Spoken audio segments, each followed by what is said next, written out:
What is up, ladies and gentlemen? Welcome to another episode of The Captain's Run. That's right, brought to you by Bloke Jerseys. The 2025 Bloke Jersey is now available at bloke.shop. Make sure to get there. Limited supply. Once they are gone, they are gone. Go to www.bloke.shop. Limited supply. They are 100% cotton, the old school stuff. Now, let's get into it, shall we? SEN 1170 in Sydney, SENQ 693 in Brisbane, and SEN 1620 on the Gold Coast. Also, welcome to people listening live on the SEN app. Make sure to download the SEN app at the App Store or the Google Play Store. Listen belatedly, tuning in on the podcast. Subscribe Apple, Spotify, or where all good podcasts are downloaded.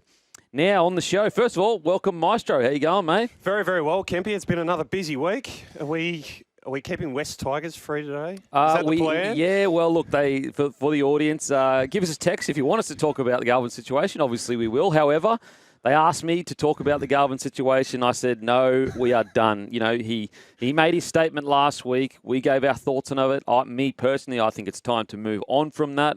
Look, I don't think Richo's helping himself by coming out and doing an interview and now all of a sudden, saying that, Galvin never said anything wrong about Benji's coaching and, now there's legal letters about bullying and all. It's just getting all a bit weird, guys. At the end of the day, Galvin has said that, he said he wants to be at another club for his development.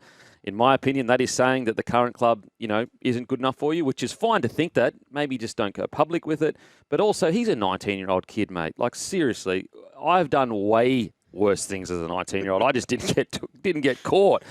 So we won't be talking about the Galvin thing at all in depth, guys. We'll be leaving it because, as I said, it happened last week. Yep, maybe the contract thing could have been handled better. However, he has well within his rights to want to be at another club, and we've given our thoughts. So let's talk about something else. I didn't want to talk about something else that's negative, but I have to. It is the suspension, the format suspension from Sipley. So give us a text, 0457 736 736. Give us your thoughts about the 4-week suspension for Sipley's hip drop on Fine.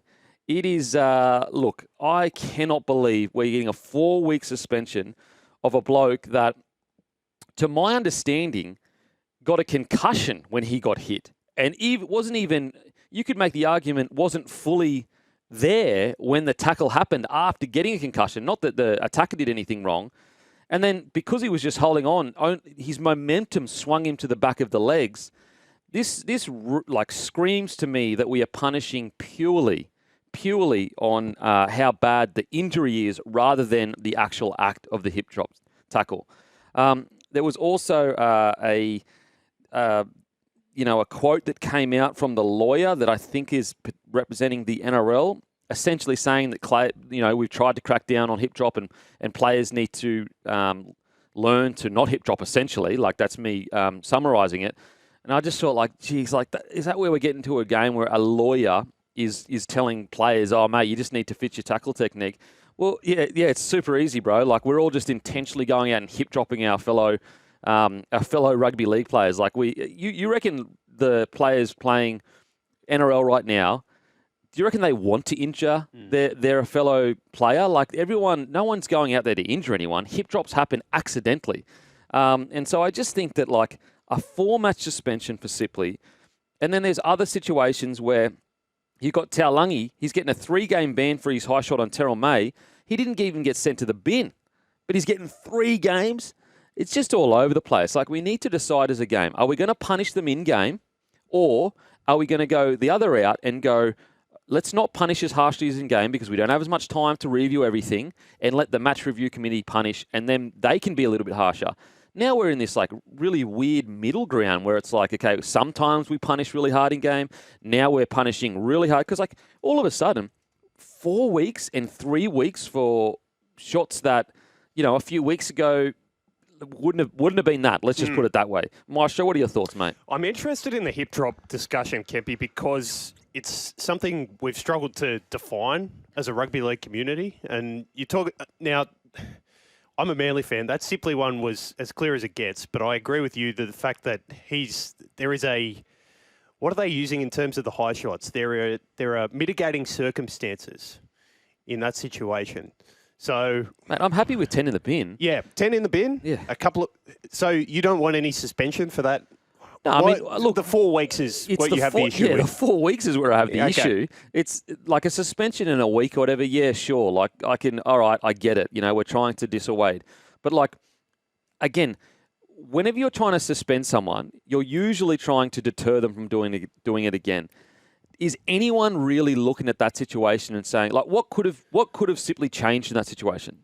I agree with you. The NRL are using that deterrent argument. So the one you were pointing to about the lawyer, Manly used Elliott Whitehead's tackle, where he was suspended for 3 weeks last weekend. Yep. Exactly. But they've said that wasn't a serious enough deterrent, and that was part of the reason that they've left Sipley at 4 weeks. Yeah, I get all that. But why should Sipley be punished to send a message to everyone else? How is that fair? So, like, this whole idea of like, oh, well, we need to send a strong message. Yeah, you're still punishing Sipley. Like, so what, he has to take the blame because you haven't been hard enough on hip drops in the past? Like, so you're basically saying because we haven't policed this correctly and because we've allowed it to creep back into our game, we're going to punish Sipley even harder to send a message. I think we're agreeing. I think the NRL have set this rod for their own back by going, okay, every time there is something that we've seen let go, like we have seen with the high shots, and the response to that, the move is to go the other way, to act as though it is going to be a deterrent. I think they're misplaced in their thinking on that point. I just don't get how the players are getting punished for the NRL easing up on certain things. It's just it just doesn't make any sense. And as I said, like, we're forgetting because Sipley is not a huge superstar, he's not a big name, this will get swept under the rug and forgotten about. Do you reckon they're giving a superstar that puts bums on seats 4 weeks? No, that's a good point as well. That's a very good point as well. Because I agree. I don't think so. I think this is an easy win for him. I've got a Sipley. He's a guy. He's not a big superstar. He's a guy that, he plays first grade every week. But, we'll be able to send a strong message without hurting our own, so I just don't agree with it. I don't think that punishing someone on the severity. Here's a good example that you look at last week and you go, okay, all right, we don't want to train players to play for penalties. Now, when Terrell May gets head high in the first tackle, if he stays laying down holding his head, he might go off the field for 15 minutes or whatever, but the bloke that shoulder charged him immediately straight to the bin, maybe even send off. Like, direct shoulder to the head, no mitigating circumstances. I'm not saying I would like that. I'm just saying by the old rules, that may even be a send off. Then a set later, Junior Paulo gets flicked on the face. And rightly so. I've got no qualms with the players doing this because, who's the smarter person? Terrell May, who was tough, or Junior Paulo, who said, you know what, I know how this whole system works. If I just look at the referee, I'm going to get a penalty. What happens? He looks at the referee. They're being rewarded. And that's why I look at it and I go, if you start punishing players by the severity of the injury, you're also telling the players, if you stay down, you are more likely to get a penalty, to get 10 in the bin, to win the game, to help win your game.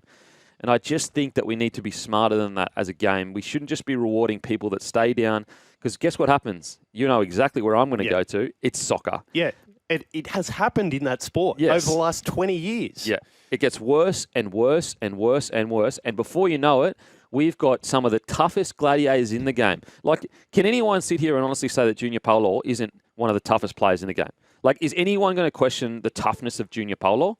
Absolutely not. He's a boxer. He's a footy player. He's a front rower in the. He's an Origin player. He's an Origin player. He's led his country to a World Cup grand final. And yet, even the toughest of the toughest is going, I'm going to swallow my pride here and look straight towards the referee and go, give me a penalty. Because guess what's more important? It's more important for Junior Paulo to get a penalty for his team 100%. Than his pride is. 100%. And I just think that, we need to be smarter than this as a game, because the problem is by trying to stamp things out now and rewarding people looking to the ref. And here's another one against the Broncos. And I don't want to bring this up because everyone always says I'm biased with the Broncos whenever I bring up anything Broncos. I know where you're going. It's a good example. It has nothing to do with the Broncos. So Ali Latrell, he gets hip dropped. Yes. They kick the ball out. He takes the next run. he took the next run. Like, anyway, so we're just rewarding. And as I said, the problem is you think that you're going to put a cap on it. You think you're going to stop it. I guarantee you, 20 years ago, people were saying the same thing in soccer, like, oh, we just don't know whether they're diving or they're not diving, so we've got to give them a little bit of grace. We've got to give them grace. Now, honestly, it for some people, and don't get me wrong, football is still the biggest sport in the world by a very long while, but it ruins the game for a lot 100%. of people watching people dive all over the place. 100%. Now, I'll ask you about how you think the best way to go around it, because we've talked about before on this show doing it during the game versus how much you leave down to the match review committee. So is it about letting more go in-game and giving the power to the match review committee post-game to make sure they've got all the information and they're getting things right?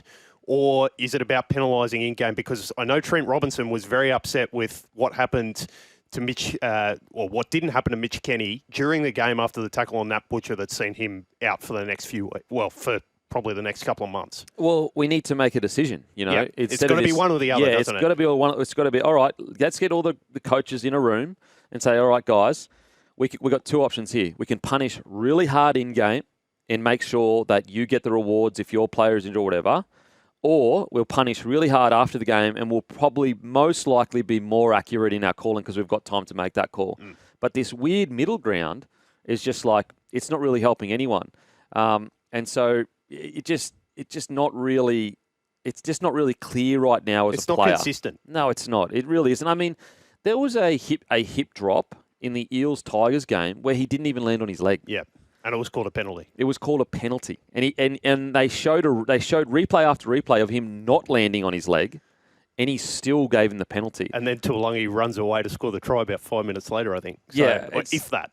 It's just like, I just don't understand it. I think that, I just think that you're basically creating an environment where, of course, players are going to immediately look towards the referee when they get touched on the face or when they go down, or like. For example, when you look at the replay of the Sipley tackle, honestly, tell me what he could have done differently. He was essentially knocked out when he went swinging around that guy's body. And as I said, I'm not saying he should have got 10 in the bin, and I'm not saying he should have got like a week or something.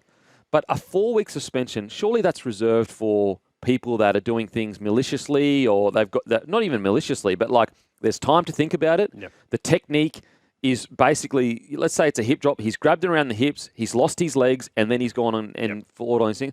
But not for a bloke that gets knocked out and concussed in a tackle and then falls on the back of his legs. It's just, unfortunately in rugby league, accidents are going to happen. And I just think by punishing people on the severity of, like, someone's just texted in and said, hey guys, if you're in a car and you kill somebody accidentally, you still go to jail. But if you do it intentionally, you go into jail for longer, aren't you, buddy? So even by your own, example, there are severity of and so, for example, let's in your your example, going to jail, instead of going to jail for 4 weeks, he should go to jail for 1 week because he didn't do it intentionally. If he did it intentionally, he should be going to jail for 4 weeks. And so I just think that we need to be really careful with this kind of sending messages, because it's okay to do it with a guy that's not as big and doesn't have the star behind his name, but anyway, text us in 0457 736 736 and give us a text and let us know what you think. We've even got a text here. Guys, in the Eels-Tigers game, he landed on his heel, not his foot, but his heel. You guys can't even see it. Look, I didn't see him land barely any weight on his leg. We've got more text here. Kempy, with your list of grievances about the match review community and the bunker, don't forget to add Hubner gets sent to the bin for 10 minutes and a game-affecting decision for grabbing the hand of the opposition player, and then the Bulldogs player kick out, splits Campbell Graham's face with a stiff arm, and nothing happens.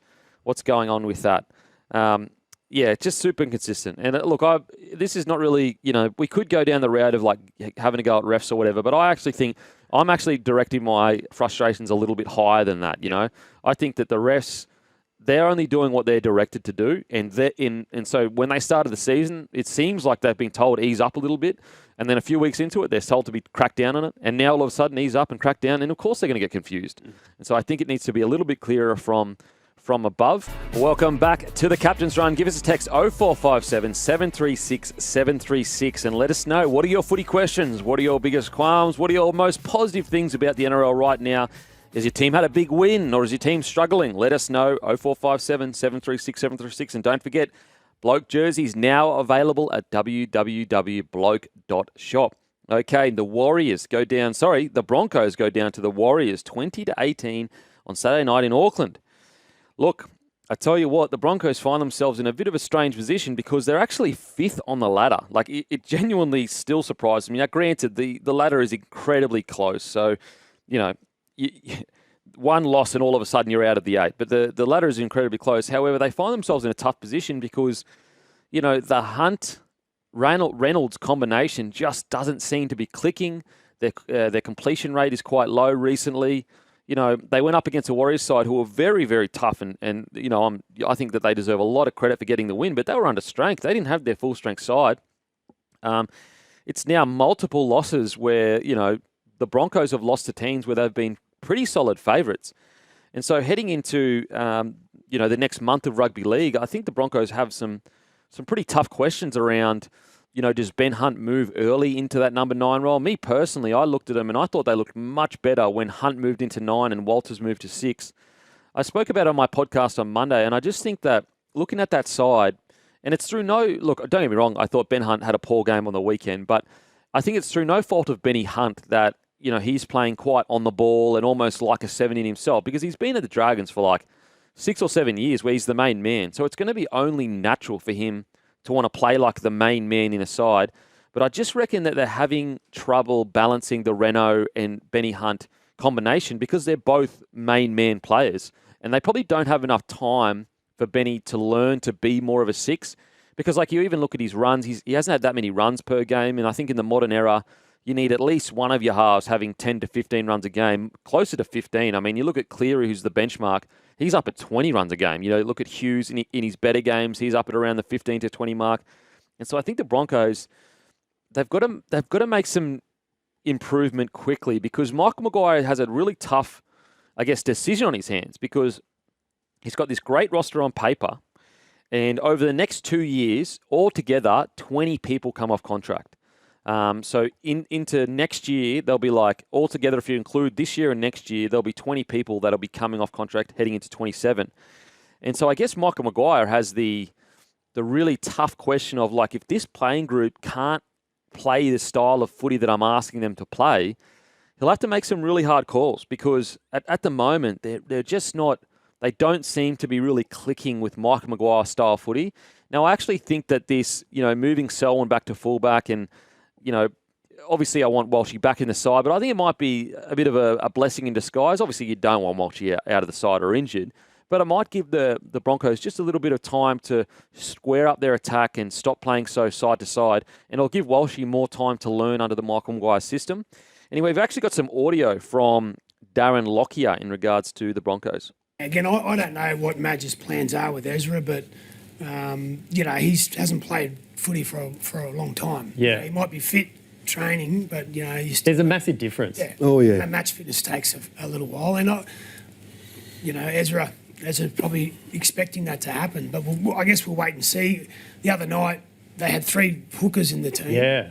But then Ben Hunt still spent some time at hooker as well. So, so is that a sign that's, he's going in the works? Yeah. But we'll wait and see. There was a lot of hookers running around out there. Yeah, so obviously talking about Benny Hunt getting put into 9. Look, to be fair, in Michael Maguire's defence, Billy Walters grew up as a number 6. So, like, he was a 6 turned into a number 9. I understand what he's saying.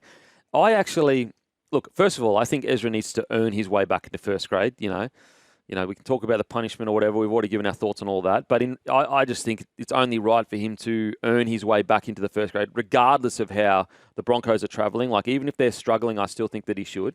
And I would hope that Ezra would want that too. I think there's a chance that you could look at moving Hunt to 9 and moving Walters to 6. And because first of all, Walters has played with Reynolds for years now, so you know that he can work well with Reynolds. You know that Reynolds likes to work with him. And you just go to Billy Walters, like one of Billy Walters' strongest, assets as a 9 is his running game, his ability to dummy, go. We watched on the weekend, he scored a try from it. And so maybe you put him at 6 and you just say, mate, just run the ball and let Renault run the team. And then you put Benny Hunt at 9 and that will actually straighten our attack up because for the life of me, Michael Maguire, if he had hair, he'd pull it out because he must be going, I have got a front row of Paddy Carrigan and Payne Haas, and we're playing side-to-side footy. What? We should be just all through the middle. Everything should be through the middle. And I think Benny Hunt could actually enforce that because he has enough pull to make the big call of going, all right, we're just going to play a number 9 set. Whereas, if you're Billy Walters or you're Pakes at number 9, you don't have the pull to tell Benny Hunt and Adam Reynolds, no, you're not getting the ball, we're doing a 9 set.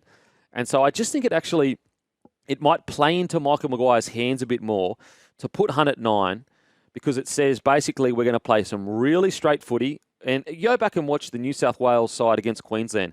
That was a very conservative style of footy, like very conservative. It was genuinely all through the middle with outside backs and can run for a lot of metres and then just camp the ball down in the Queensland's end, win field position, and eventually just fall over the line. And that's what they did. They essentially, and whereas the Queensland style of footy it was a bit riskier, it was a bit more side to side because they had those attacking, superstars on the edge that suited that kind of side to side footy more. You got obviously Hammer that can break games open, Selwyn when he plays Origin as well. And so I just wonder whether by moving Hunt into the 9, you put Selwyn Cobbo at the back as well, you're forcing the team to just straighten everything up. I would love to get your thoughts, guys. 0457 736 736. Should the Broncos consider just making a few tweaks in regards to some key positions, and would that straighten up their attack and lean on arguably their best weapon or one of the best weapons in the competition, which is Carrigan at 10 and Haas at 8? Welcome back to the Captain's Run. Got some texts here. Kempy, what's going on with Blake Moser and Ben Takura? Look, I think that Mike Maguire is just being patient with those boys.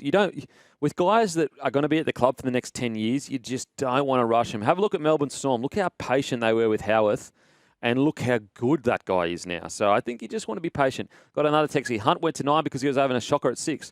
Yeah, I'm totally aware of that, but there's a reason why he went to 9 instead of getting hooked. It's because I think Mark Maguire realised a lot of this, our whole team is revolving around Benny Hunt right now. He's calling all the plays. He's not playing well, so let's get him into 9. At least it'll straighten our attack up. Kempy, for the sake of fairness, some of us love that the Broncos have been knocked down a couple of peggers. You've got to earn the hype. That's from Shanio. Kempy, I think Cobbo at fullback will straighten their attack up. Yeah, I tend to agree too. The one thing with Walshy that I want him to lean back into is that, his passing game is so good. And whether, anyone that says it's not, you're kidding yourself. This guy is special with ball in hand. But sometimes when your passing game is so good, it's a little bit similar to Latrell, where when you're so silky with the hands, you almost become pass first and run second. And I think with Walshy, he just needs to lean back on his running game. And I think that Michael Maguire, whilst Walsh is in, will have time to really kind of get him used to that again. And the good thing about Selwyn Cobbo, you would hope, is that he will lean heavily on his running game. He's a big body, super strong through the middle. And I agree with you, mate. I think that Selwyn at the back there might straighten their attack up.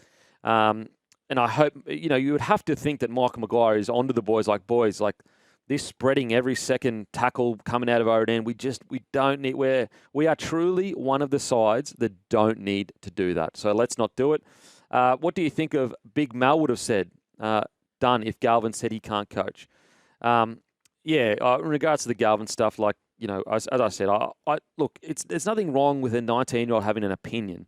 It's the public coming out and saying, for my best development, I need to be at another club. I just think that the public nature of that statement, it just doesn't look good to your workmates. Like, imagine if you were at work and you had a young guy coming through and, you'd given a big opportunity and then he came out and said, I think I'll be better somewhere else. You'd be like, oh, okay, damn.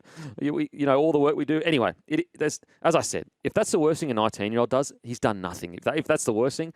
So I think that I really, really do hope that he comes back into first grade and kills it, because I want nothing but the best for Lockie Galvin.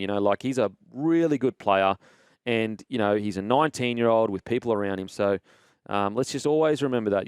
He's a 19-year-old and he's a really good player. I hope he comes back in, kills it for the Tigers. Tigers fans find a place in their heart to forgive him, and then he goes on to have a bloody good career. That's what I hope happens. I really do. I think the Broncos are forced sideways through having too many weapons. Carrigan plays that forward first receiver role and plays out the back to Renault, then goes to Hunt, and then by the time Walsh gets it, they've shifted one side to the other without a purpose other than getting the ball to the players that want more ball. Yeah, I think so too, man. But in saying that, like, it really is on. Like, I can understand Renault and Hunt struggling a little bit for, like, I can understand Renault not wanting to tell Hunt, mate, come on, bro, like, stop calling the ball. This is my team. But at the same time, Renault is captain, and I think that he needs to be a bit harsher on the boys and go, guys, we need to stop spreading it. When I say, now, it's a different question. If Renault is a part of that and he wants to start spreading it, then he's got to start listening more to Michael Maguire, because I'd be very, very surprised if Michael Maguire's game plan is, side-to-side footy. So, mate, go back to that round one. That's exactly how I want, like, that's exactly how the Broncos should play. Very boring, through the middle, high completion rate.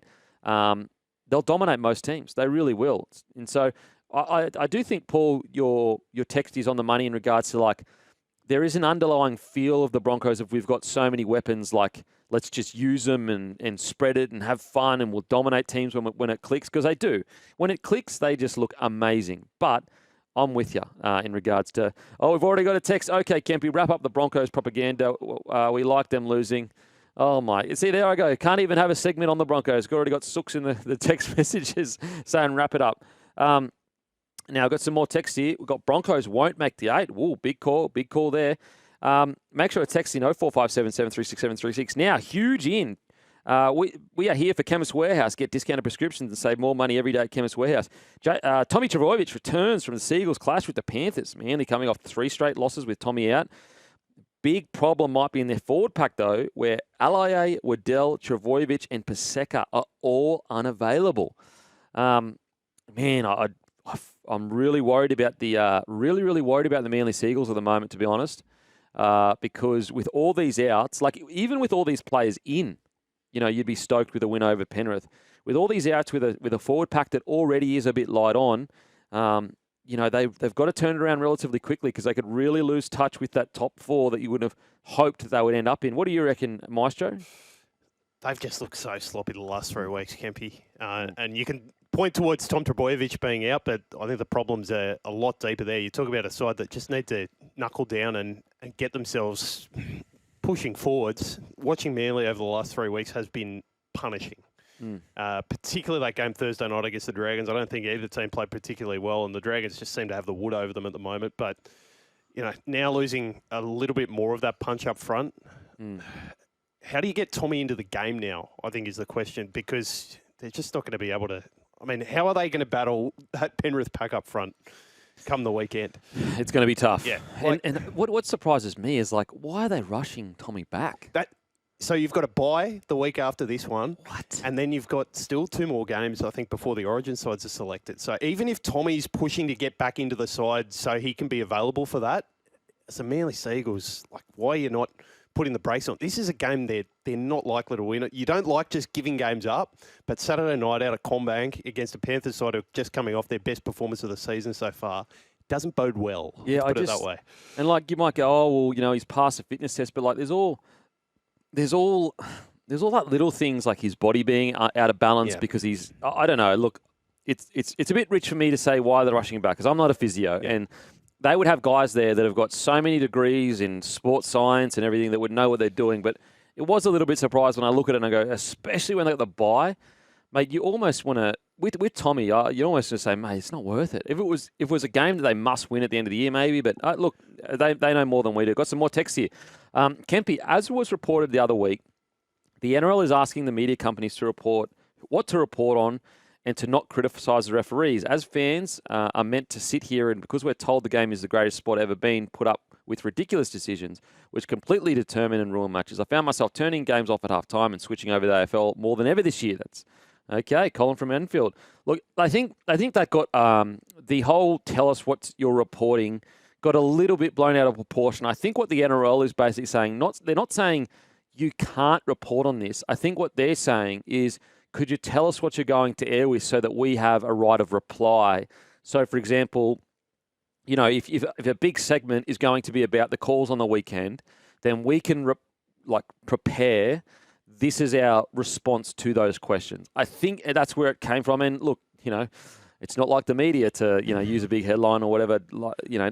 It is what it is. So I think it was more the NRL trying to say, listen, if you are going to speak about the refs, Can you just give us a heads up? Because, we don't have our Monday press conference with Graham Annesley anymore. But it did definitely... and that stemmed from that stemmed from a segment where Andrew Abdo was going on to a network, to address what was being reported as a crackdown, but it was actually just an application of the rules after a couple of missed decisions, and that it was reported incorrectly right before he went on. Yes. So that's where it's all stemmed from. Yeah, so I feel a little bit sorry for the NRL that they kind of got painted as if they're trying to be dictators and saying you can't report on anything. It was more along those lines. So I got some more text here. David Fafita had a lot of hype. Look, he has lived up. Has he lived up to it? I say Galvin won't either. Your thoughts, Kempy?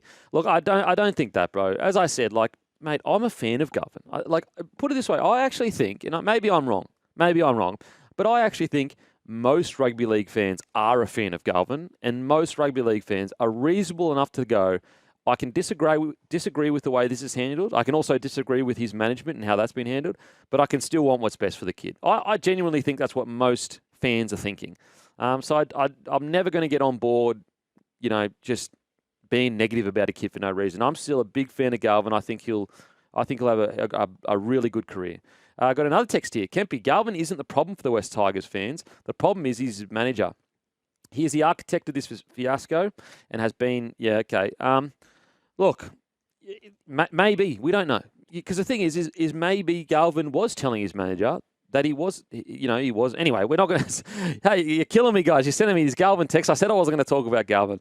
Look, as I said, guys, I want what's the best for Galvin. We've said how we felt about it last week. It is what it is. He's a 19-year-old. We're going to head to a break. And I promise, any text that comes in about Galvin, I won't read it, guys, because we want to move on from him. He's a 19-year-old. Let's let him grow. Let's let him grow. We'll see you on the other side. Welcome back to the Captain's Run. Give us a text 0457 736 736. We are here for Chemist Warehouse. Get discounted prescriptions and save more money every day at Chemist Warehouse. And don't forget, Bloke jerseys now available at bloke.shop. If you join the Bloke Club, which is completely free, and you go on the draw to win a Mazda BT50, you get $10 discount. So for a $110 jersey for everyone else, $99 for Bloke Club members. Alrighty, Latrell Mitchell returns to fullback. Cam Murray was also out for the season. South's coming off their third loss of the season. The experiment with Mitchell in the halves is over. He's moved to fullback, dropping grade to the number 14 jersey. Sullivan will partner Cody Walker in the halves this weekend against the Storm. Look, first of all, I think we all agree Gray really hard done by. I can understand why he would be frustrated, but at the same time, we actually, on the Monday show, I don't know if we predicted, but I was actually saying, because I was a big believer in keeping Gray at fullback and then potentially moving Latrell to centre and then having him as a roaming centre.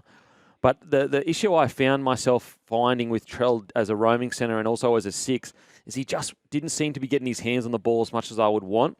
And I think the beauty of moving him to fullback is you're going to get him with the hands on the ball as much as possible. And so I definitely feel for Jai Gray. I really, really do. But I think right now, if Latrell Mitchell is your main superstar and you're building a team around him, you just need to put him in a position where he gets the ball as much as possible. Now, the positive is, though, if Trell doesn't come out and play well, there's pressure. There's a lot of pressure. And I don't ever see Trell being taken out of the side. However, if let's say they've played 2 to 3 weeks' time and he's still not getting as many touches and, they're missing the 200-plus metres that Jai Gray was getting every week, I do think Wayne will go, mate, Trell, I need a bit more from you, mate. So I think that the Rabbitohs, the only way they're ever going to make a push this year is if Latrell is touching the ball as much as possible, and I think that's at fullback. But I do think they have the added luxury of, if Trell is a bit quiet, then I think Wayne will go, all right, Trell, you're back to centres and we're going to put Gray back in. I tell you what, though, if I'm a club that's needing a fullback, mate, I am looking for Gray. I am talking to the manager. I don't think South will ever let him go early, but at the same time, I'm sure he wouldn't be signed for that long. I would absolutely. I think Jai Gray is outstanding. I think he is absolutely incredible, and there are very few players that are talented enough to push Jai out of that position. And Latrell Mitchell, he's a generational kind of star. But even a generational star would have pressure from Jai Gray's form. So I think it's actually only a good thing. I think if you're a Rabbitohs fan, of course, whether you want Jai Gray back there or Latrell back there, I think pressure on Trell is the best thing for the club. Because you get pressure on Trell, you get the best version of Latrell, and then all of a sudden you get one of the best players in the competition. What do you reckon, Maestro? Yeah, Jai Gray off contract end of 2026, Kempy. So Wow, there will November be 1. clubs in for him Oh, come November 1. No okay. doubt about that. Yeah, I agree with you on that point. And you've seen, like we've seen Latrell Mitchell in pressure situations so many times over the course of his career. This is a different type of pressure coming from internally rather than in a big game, a big moment where he's sort of looking to him. But it is similar in that circumstance, that Souths need more out of him. Yeah, for sure. And I think, with Latrell, don't be fooled by the kind of mob last year. He actually played outstanding when he played last year. Didn't play many games. Go back and look at his stats from those games, guys. Aside from maybe one game, he was phenomenal. Game 2 State of Origin. Yeah, and also in his times for the Rabbitohs last year when he did play, and granted, obviously you want him on the field more. I think he had 14 try assists in 8 games or something like that. Don't let it's easy to jump on the Trell hate train for some reason. I've never got it. I know he can be polarizing, but I'm always been a big fan of Trell. He's a special player. So him with pressure on him, I think we'll see the best out of Latrell. We're going to head to a break here on the other side. Welcome back to the Captain's Run. Got a text here. So Mitchell was about as close to the ball as one could get at 6. New formula to get his hands on the ball includes dropping the recent Dally M leader. Well, he's not a Dally M leader anymore. But still, that's tucking at straws. It's clutching at straws. First, clear sign Wayne is losing. It happens to many eventually. P.S. I don't know about Wayne losing it. I think also putting it fullback, it's a different type of touching the ball regularly. I think you would actually find fullbacks like Dylan Edwards, Teddy, and all that would most likely touch the ball more than sixes. But it's also about touching the ball in space. It's also about where does he get the ball. If it's one off the ruck and he's got to create things around him, would you rather him in space at fullback touching the ball more, getting kick returns and all that good stuff?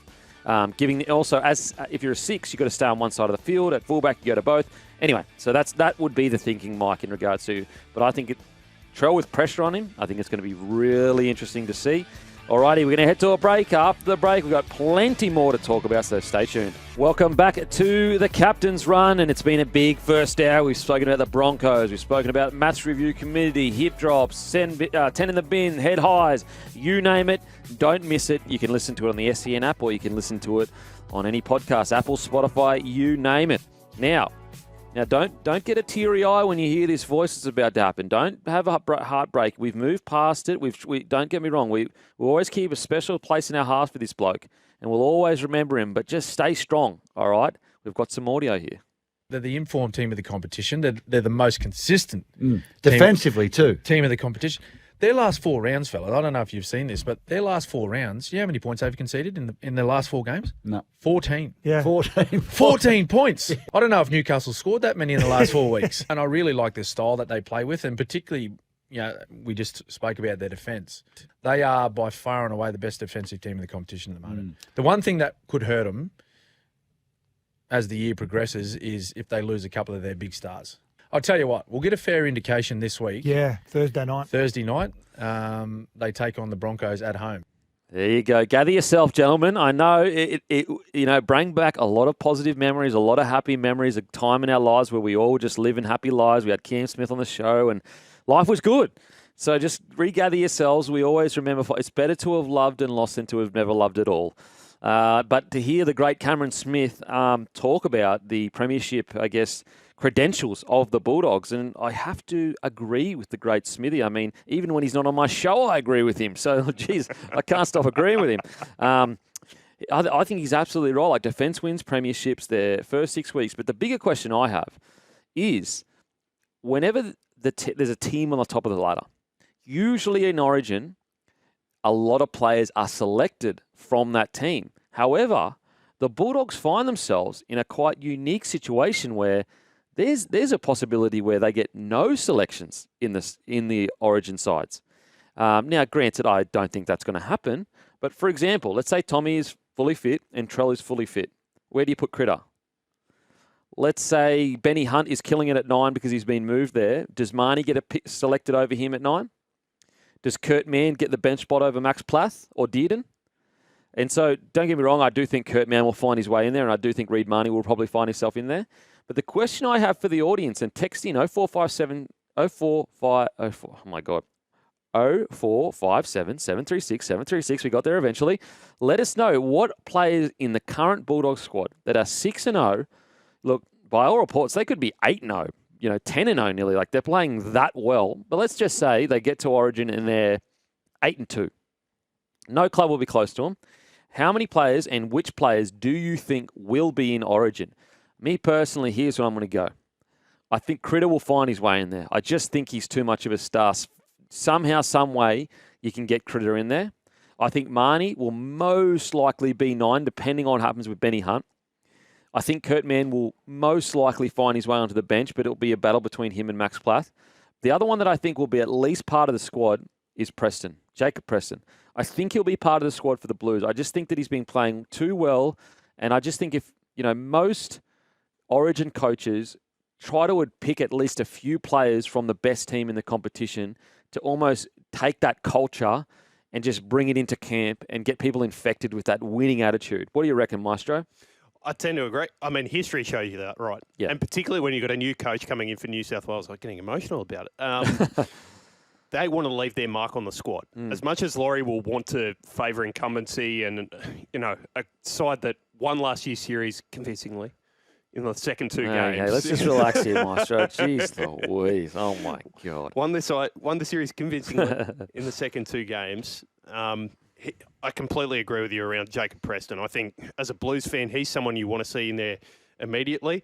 The wing spots are interesting as well because you've got guys that are getting a little bit old. Brian To'o's form has... Well, he's been injured. Lomax is injured and Kiraz got called into the Australian squad. So you'd have to say he's next in line. So suddenly you're starting to take away a couple of those Bulldogs players. But by the same token, you're right. If the injuries are limited and guys are coming back, Tommy comes and blitzes it. Latrell does very well and he's moved to fullback. You do have a situation there where the Bulldogs are not going to be as affected by Origin outs as some other sides over the last, as the Panthers, for example. How the Panthers have battled through having half their squad or half their starting 13 in Origin for the last 4 years and still going to win premiership. It's been a masterclass in management. Serraldo's got the same challenge. He's seen it under Ivan Cleary at the Panthers. So he's got that to lean back on in terms of experience, doesn't he? And so I think you look at the Bulldogs, there is a world where they go through the Origin period just pretty clean without many people out. Maybe one or two. If everyone is injury-free, they could go through with only losing maybe, as I said, one or two the entire series. And all of a sudden, that's a scary prospect for the rest of the NRL because usually the top teams have multiple Origin players come out of them. If the Bulldogs continue to jag wins through Origin, then all of a sudden that minor premiership, it's going to be runaway. It starts looking real juicy. So it's something to think about because we're just not used to. Now, the Bulldogs are at the start of a dynasty, and I think you could make the argument if you go back to the first year of Panthers' dominance, they actually didn't have that many Origin players in. It was a second and third year that they did. And so you could make the argument that maybe next year you'll see more players from the Bulldogs. But I think if you're a Bulldogs fan, don't get me wrong, you always want your players to be playing Origin because they bring back a lot of good culture and lessons from Origin. However, man, I'm looking at it going, if I'm a Bulldogs fan, selfishly I'm going, boys, let's not get selected. Let's go for that minor premiership. Let's go for that. Like, if the Bulldogs, let's say they go their next 6 games, or let's say 8 games, they go 6-2. Yeah. They've almost locked themselves into a top 4 position. Yeah. That's how important the start of the year is. Like, they're already 2 wins ahead of the second. And so they have really laid themselves up for a minor premiership, but also making a premiership push. And that is what is exciting for the Bulldogs. Now, we've got some text here. Who goes if Preston's in? Crichton, Martin, Yo. Well, if Preston is in, it would be on the bench, and it would be a fight between probably him, Young, and Olakau'atu. Yeah. Now, I think you could get. I think you can afford to get 2 of them on the bench because you go Connor Watson at 14, you go Barnett as one of the forwards, or Terrell May, and then you can have 2 edge back rowers there. Now, it can either be Young and Preston, or Olakau'atu and Preston, I think, or it can be Young and Olakau'atu. That's the toss-up that you would have, I think. And I don't even think that's a conversation at the moment. Okay. I know Hamole, he's a destructive runner. And as a Manly fan, I know the impact he can have on a game. But you compare his form this time last year to what he's done in the first 2 months of this season, I think he's dropped. Okay, because he started the year pretty well. He did. He started but his first 4 weeks. He's gone with the rest of the team, though, hasn't he? Yeah, his first 4 weeks were pretty incredible. Okay, here we got some text. Denon, the Dogs' possibilities for Origin are as follows. Crichton, he's way better than Mitchell. No, I don't think so. I think Crichton's a really good player, but I think Latrell Mitchell is still the best centre at centre. Kiraz, if Tyler and Lomax are injured. Marnie, if Grant is injured. I still think Benny Hunt, if he plays 9, could get there, but there's definitely one. Preston, Loza loves him. King on the bench with Barnett as backup for Hassan May. I think there's no need to carry an extra. If you've got Hassan May and Barnett, who can all play big minutes, I don't think you need to carry 4 front rowers. Then you've got Curran, Bronson, and Mann also playing well. I think Curran would more be like an 18th man. That would be really good because he plays a lot of position. There's a chance Preston could be 18th man. I think Kurt Mann in the Queensland, he'll definitely be in the Queensland squad. I really like Kurt Mann as an 18th man. Yep. So as long as someone goes down. There's another text here. Any chance Critter will captain the New South Wales squad? I don't. Oh, well, you know what? Oh, no, I think Isaiah Yeo. Yo's got the front run there. I think Isaiah Yeo, Isaiah Yeo, Australian captain, essentially captain last year. Please, you aren't carrying 2 edges on the bench. Why not? I don't know why you can't carry 2 edges that can play. What, you telling me Hudson Young and Preston can't play through the middle? Well, remember Michael Maguire asked Ricky Stewart to train Hudson Young in the centres last year in preparation for Game 1 and then dropped him for the rest of the series. But that has been an idea in the New South Wales camp before. Yeah, I definitely think you could carry 2 edges, especially guys like Young that are quite versatile. Now, look, if you want to carry an outside back on the bench, fair enough, but that's where Connor Watson comes in with his versatility. And then also you've got 2 front rowers that can play, 3, that could play 80 minutes at a pinch if you had to. Obviously, you don't want them to. I actually think 1 front row on the bench would be a waste of a player. You've got Isaiah Yeo, who can play 80 minutes in the middle. I like the dynamic. If you could go Olakawatu or Preston or Young and just go, mate, if you bring them on and you give Isaiah Yeo a break in the middle there, or one of the front rowers or whatever, mate, go 20 minutes and go absolutely hard. I think they'd do a job. Can I flip that to the other side with what's happening with Queensland and the hooking situation? How are you lining that up at the moment? Is Hunt still, a lock for that, and so he gives you that versatility? He's not a lock, definitely not a lock right now, because his form hasn't been great and he is a little bit older. However, if Maguire moves him to 9 and he plays really well, you're going to pick him probably over Marnie just because it's more safe. However, Marnie's an out-and-out hooker. And he's playing so well. He's playing good. And on the bench, I'd have Dearden at 14, but then you've got guys like Plath, Cotter and Mann that can all play 9, quite easily. So I just think that second bench spot for the Maroons will be either Plath or... Now, Plath's... I know he's not as injured, so it's good. Or Mann, because they're forwards now. And so you put Paddy Carrigan and Tino up front. You put Cotter in the middle at 13. Or you could move Cotter to an edge and you could start a Plath or a Mann at 13. Because right now, the least depth Queensland has is on the edges. Yes. Don't get me wrong, they've got the talent, but it's just about consistency. If you're getting an eye playing his best, then, mate, put him on an edge. Who knows? Kurt Catewell could get a call back up on an edge. He was good on the weekend. Very versatile. Never let the Queensland jersey down. I got some text here. The Bulldogs showed they have depth when Kiraz, Burt, and Kickout went out. For sure, but what I'm saying is if they don't go, imagine how dominant they're going to be through the Origin period. And very rarely do you get the best team in the comp dominant through the Origin period. Critter, if it has to be picked before Turbo is broken, he'll likely fall apart. I think the argument could be made the risk of if he does get injured in game, whereas Critter is a bit more versatile. So you could make that argument. However, a fully fit Turbo that's firing, Turbo and Latrell, when they're firing, they're the best in the comp. So I just don't know how you replace them. But I understand the argument. Beak, the Bulldogs are blessed with the best draw ever. Very few 5-day turnarounds, and I don't think they've travelled interstate yet until this week. They cop a team that's coming off a 5-day break this week with overseas trip behind them. They have a 7-day break this week. I think they go to Melbourne once, Queensland once more, and that's it. They've got the best draw ever. Yeah, look, there's plenty of teams that had a similar draw that don't hold teams to nil back-to-back. I think you've got to give the Bulldogs some credit for how they're going. This isn't draw-related. In the last 4 weeks, they've had 14 points scored against them. That's not draw-related. That's dominance. You could argue it helps a little bit, but, mate, we've seen teams have draws like this before, and they haven't been anywhere near this dominant. 2 teams back-to-back held at 0. Absolute beltings. I mean, come on. I think you've got to give them credit where credit is due. New South Wales bolter, Moretti for Parramatta. I just think there's so much depth in the forwards there for New South Wales, mate. Alrighty, we are going to head to a break. After the break, we've got plenty more to talk about. We've got the halves situation for New South Wales. I cannot believe that I don't want to be the selectors. Seriously, it is a tough call. We'll see you on the other side. Welcome back to the Captain's Run. We are here for Chemist Warehouse. Get discounted prescriptions and save more money every day at Chemist Warehouse. And don't forget, Bloke jerseys now available at www.bloke.shop. They are $99 for Bloke Club members. It is totally free to join up to the Bloke Club, which is at bloke.club, or they're $110. They're 100% cotton, guys, so they're the old school good fashion. Okay, let's talk about it. The New South Wales halves situation. You got Mitchell Moses, who arrives and parts the sea on Easter weekend against the Tigers, and all of a sudden you're sitting there going, oh my God, I don't know what's right. This is genuinely one of the hardest decisions that I would have to make in rugby league, because you've got the 4-time back-to-back premiership winning player in Nathan Cleary, who could retire tomorrow and go down as the best 7 of his generation. And then all of a sudden, you've also got Mitchell Moses, who took New South Wales, Mitchell Moses and Jerome Luai.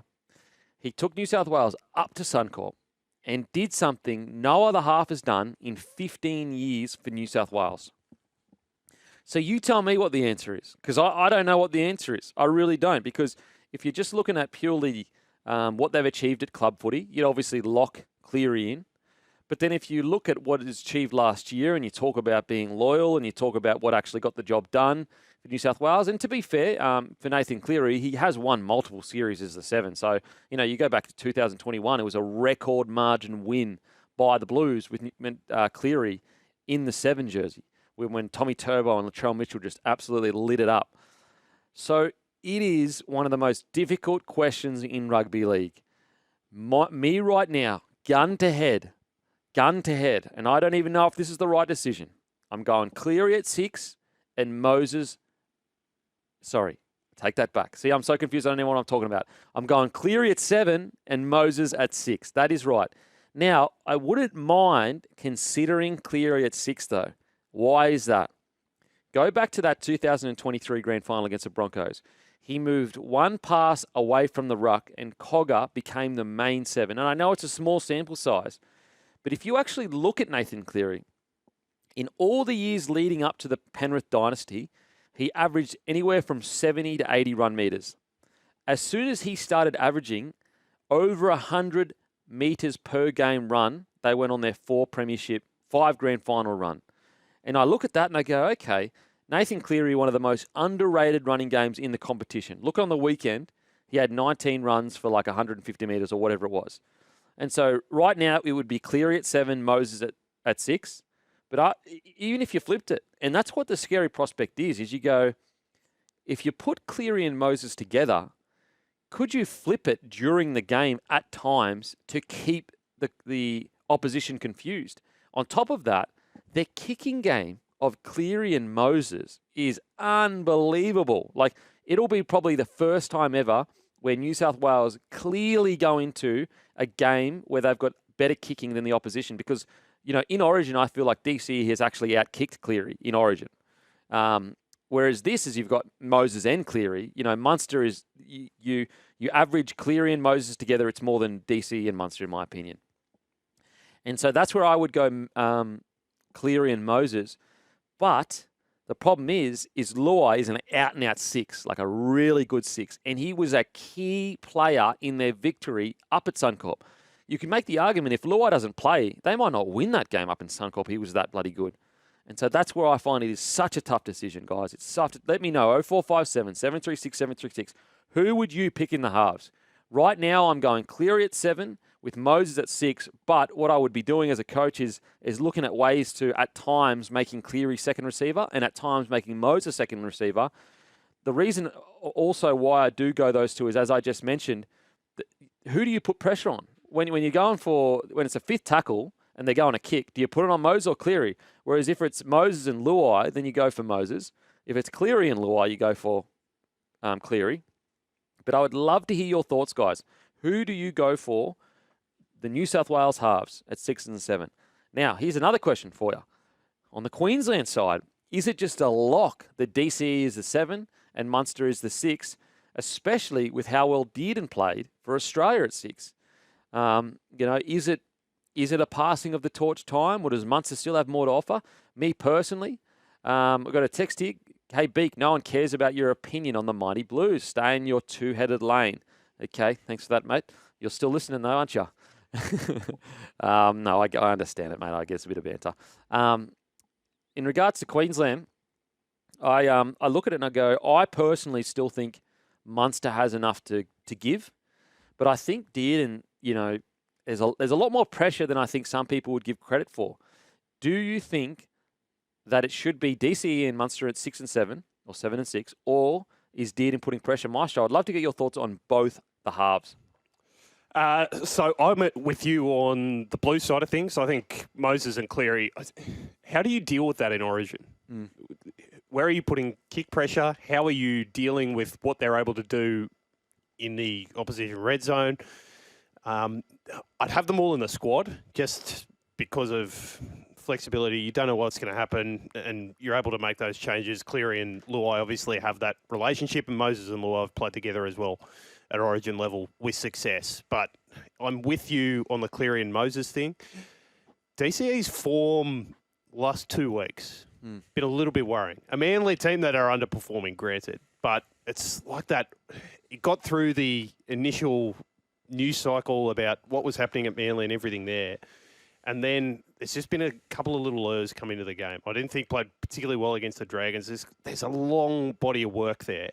But I think Dearden can put some pressure on him with his form over the next month. Pressure on DCE? Yeah. Okay. I don't think DCE is a lock. See, I just think that I don't think you could put Dearden and Munster in the halves together. I don't think Dearden's ready to be a 7 yet. Yep. And I think we saw that in the first few weeks when he had a rookie 7 beside him and he needed to take a bit more weight. I think at the moment he's still an out-and-out 6. Don't get me wrong, he could move into 7 eventually. But I think he's an out-and-out 6. And, yeah, people are saying before anything it would be dropping DCE before Munster. He's not the most popular man in the land at the moment, is he? Yeah, but, as I said, have we got any evidence that Dearden's a 7 in Origin? That's a good point. Whereas Dearden is a 6, and I as I said, I would still go Munster. Munster's been good. He looks energetic and he's had some good games. He hasn't been setting the world alight, but I think he's been good. He hasn't been poor at all. Okay, here we got some more text here, guys. Moses/Cleary dilemma re New South Wales reminds me of Ricky Stewart and Alfie Langer debate in the early 90s. Regards to who should play for Australia as a halfback, I recall that they played them both with one at 5'8", but it didn't work very well. Sometimes you just have to choose the best halfback and 5'8", and I think Cleary and Luai at the moment with Moses as next in line for halfback. Cheers, Simon from Killaban Bay. Yeah, that's fair. That's a good point. You could look at the Broncos situation right now. You could make the argument that Reynolds and Hunt, although they're good individually, they're just not gelling. However, I do think that Moses, he's not like an out-and-out structured 7. He's more of a ball-running 7. He's actually one of the fastest halves in the game. I think that he could suit playing 6 at a club. In saying that, so could Ben Hunt. So it's a tough one. It's a tough one. It is. Maybe you do need just one big dog that's calling the shots no matter what. I would say if you do go Cleary Moses, I think you need to make it really clear that whoever is the big dog is the big dog. Got some more text here. Cleary and Luai. Para needs Moses to stay fit for the club footy. Here's a text. Put Moses in Penrith team for the last 5 years and your opinion on Moses would change. Mate, my opinion on Moses, I've been rapping Moses when everyone used to hate Moses. Let's be clear here. Moses used to be one of the most maligned, polarising halves in the game, and I've always been a fan of Moses. We got another text here and saying Moses has not played a bad game for New South Wales. Mate, I'll take your memory back to 2021, where apparently he was the reason why New South Wales lost, even though he played with a broken back and had 2 try assists. Mate, I have been a fan of Moses for a very, very long time. Fogarty, a shout-out for Queensland, playing better than DCE. Okay, I don't mind that. I mean, I would still pick DCE, but I don't mind it. I mean, you look at the Raiders. You actually look at Fogarty's win percentages. It's pretty good. It's pretty good. And this is a guy that's still trying to secure a contract. I Yeah. know he's got 2 clubs after him, but hey. You know what? Like, as I said, I would still go with DCE, but it's not a bad shout with Fogarty at 7. It's not a bad shout. He's got a really good kicking game. We talk about good kicking games. There's an argument Underrated. he's had one of the better kicking games of 2025. You go back and ask like the Gold Coast Titans, they were having nightmares of his kicking game. Welcome back to the Captain's Run. We are here for Chemist Warehouse. Get discounted prescriptions and save more money every day at Chemist Warehouse. Now, the Benny Eichen has called an ARL commission. Landy's to give Queensland a 5th club in the NRL 2027. Amid fears, the Perth Bears bid is on the brink of collapse. Far from cannibalising the Broncos, Eichen says a 5th Queensland team would give the NRL crucial territorial domination over the NRL, which is threatening rugby league in Brisbane's sprawling Western Corridor. The NRL has to look at that region. Wayne Bennett told this Courier Mail this week, the only place not shored up in Queensland is the Western Corridor. It has to be done. That Western Corridor is Queensland's equivalent of Perth in Sydney. In Penrith in Sydney. We can't afford to lose that region to AFL. Benny Eichen, our Queensland Cup clubs already function as academies. You would have the Brisbane Tigers, Ipswich Jets, and Western Clydesdales that run 3 male teams, 3 female teams. So that's 6 sides times 3 clubs in that region. An Ipswich club would be based in the 3rd fastest growing region in Australia. That is Rugby League Heartland. And they could play out of Suncorp Stadium. The pathway is set. It would all feed directly into one NRL side. I mean, they put forward a bloody good case there. That is one area like the AFL have been so good at putting money towards developing juniors and attracting young boys and girls into the AFL. And they're absolutely right in regards to imagine a world where right now, Western Sydney, the AFL were aggressively attacking that. And we saw that with Greater Western Sydney. And what do you think has been our biggest shield in blocking the AFL from Western Sydney? It's the Penrith Panthers and Para and all those teams. But, I mean, let's be real. It's the Penrith Panthers' dominance that's just absolutely annihilated the Greater Western Sydney Giants or something like that. Yes, correct. And now, I thought there was whispers that they might not even be around in the future. Again, I don't know how true that is. That's just a rumour. Yeah, they play a couple of games in Canberra every year, and there was a thought out there in the AFL sphere that they could take them down there. I actually think that'd be better for the AFL to attack that region because the foothold in Western Sydney's not happening. Yeah, especially with where Penrith are right now. And 100%. In terms of where you stack up the other expansion clubs, so you're talking South Island, New Zealand, Perth.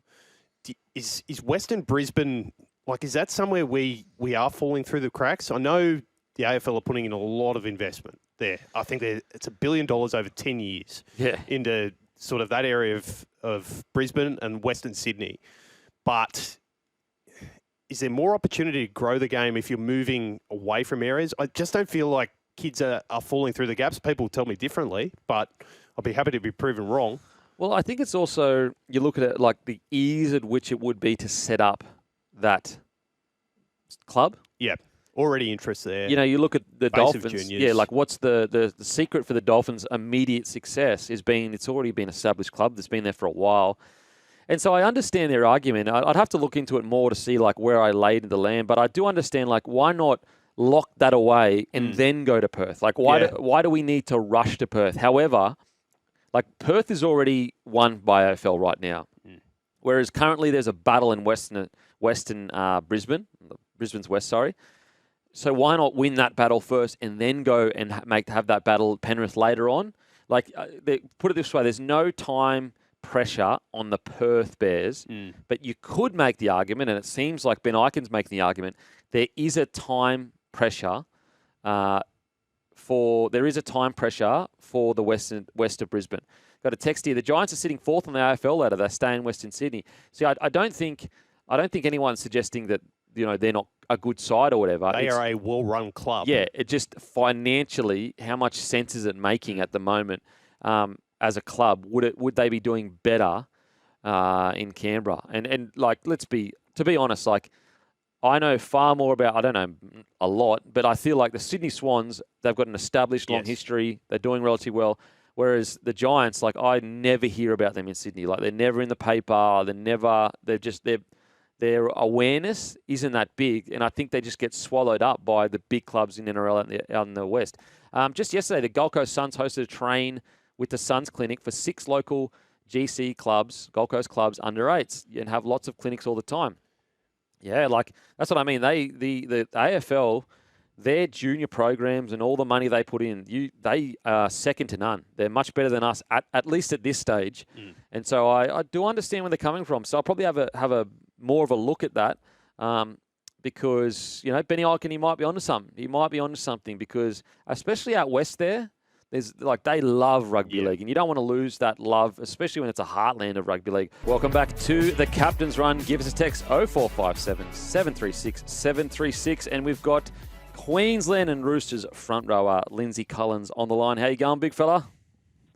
Good, Denon. How are you, mate? Very good, thanks, mate. Very good. First of all, how's the body? How you travelling? Yeah, good. I think this is the third week post the little injury there. So, tracking along well and, getting ready to get back soon, hopefully. And, mate, it's been a bit of a tough year for you boys. I was actually speaking on my podcast on Monday and I was like, when you actually watch the Roosters play, like they're not playing like a side that's coming 16th, but, they just find themselves in these positions like 60 minutes into a game, a call might not go their way, and then all of a sudden they look up and the game's over and they've lost it. And it happens a few times in a row, and you just find yourself in this position where you've got to fight your way back into the season. What's it like being internally for you boys? It's been really good. It's been really positive. There's a course, and we just got to stay the course sort of thing. Yep. Training's been really good.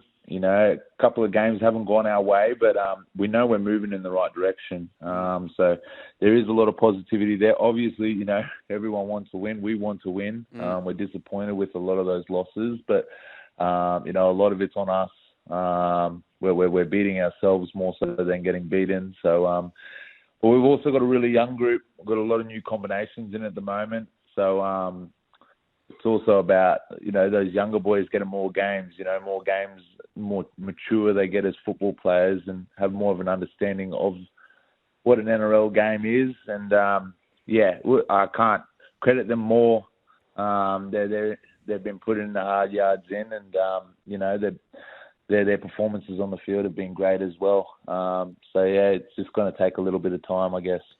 Mate, speaking of young fellas, a guy like Fekete, who I remember watching him in a trial, I think it was 2 years ago, and he just, honestly, the motor he had on him was so impressive. What's it like seeing a young fella like him come in and play as well as he has in first grade?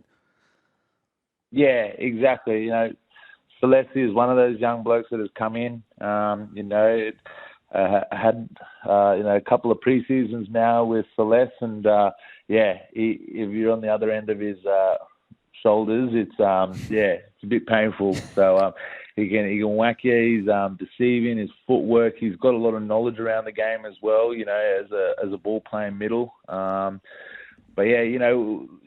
A lot of you mentioned Fekete, but I think a lot of people can't go past the season that Nafahu's having, and you sort of can see the maturity that he's taken away from a couple of international games at the end of last year, and his confidence through the roof at the moment, and it's because of the hard work he's been putting in. And he's been leading us middles. He's been awesome, and it's crazy to think. A lot of these blokes, Celeste, I think, just turned 21, and Fahu's 23. It's hard to sort of realise how young these blokes are, and footy that they're playing. So it's exciting. Mate, you're absolutely right in regards to White. He has been just his power through his legs and his post-contact meters this year. Have you noticed, is it just him maturing as a player, or has he done anything different this year? Because he's been outstanding for you. He's worked hard, for the last how many ever years. He's given us headaches, when he's been on the opposing side and running shape against us, and but there's also something about playing international football or rep football, the confidence that you sort of get from that, to know that you are good enough to mix it up with the best of the best sort of thing. And I'm not 100% sure, but I'm speaking from my experience myself. The confidence that you take away from playing Origins or playing for Oz as well. I feel like you take that away and put it into your game, and it's just onwards and upwards sort of thing for him, and he's been doing a really good job for us. And, mate, Nwanganituwase, Marky Mark, mate, how good has he been? Have you been enjoying watching his growth just so quickly this year? Yeah, I was watching a replay of the game the other day. He'd have one of the silkiest offloads in the game at the moment. Yep. He's not afraid to, push the limits there, and but he executes as well. The flick passes and the second phase play, and the combo with him and Toops there. But I think he's on the wing this week, so it's a position he's played in Union a lot. He's a great finisher. Great under the high ball, good option for us at kicking, either Toops or Marky Mark. So, it's exciting. And, mate, you've played a few Anzac clashes. What's it like walking out? Like, what a special day. Yeah, it's a little bit emotional, This time of year, Robbo always gets someone in, and, we look at our history as of Roosters players. One that springs to mind is Ray Steer, another front rower. These blokes that sort of it's hard to sort of fathom. They lay their life down for the country, sort of thing. And I'm not comparing footy at all to that, but the gratitude that I get around this time of year to live in a country that we do because of the sacrifices that a lot of people made. It's very special to be able to go out there on a day like Anzac Day and, involve yourself in a battle against another team. It's really special. It's a little bit emotional, because we don't get to have this life if they don't make that sacrifice, sort of thing. So, it's an awesome day. Packed out stadium. Everyone's, had a few sherbets already. So, everyone's ready for a good game of footy, and it's always a really good day.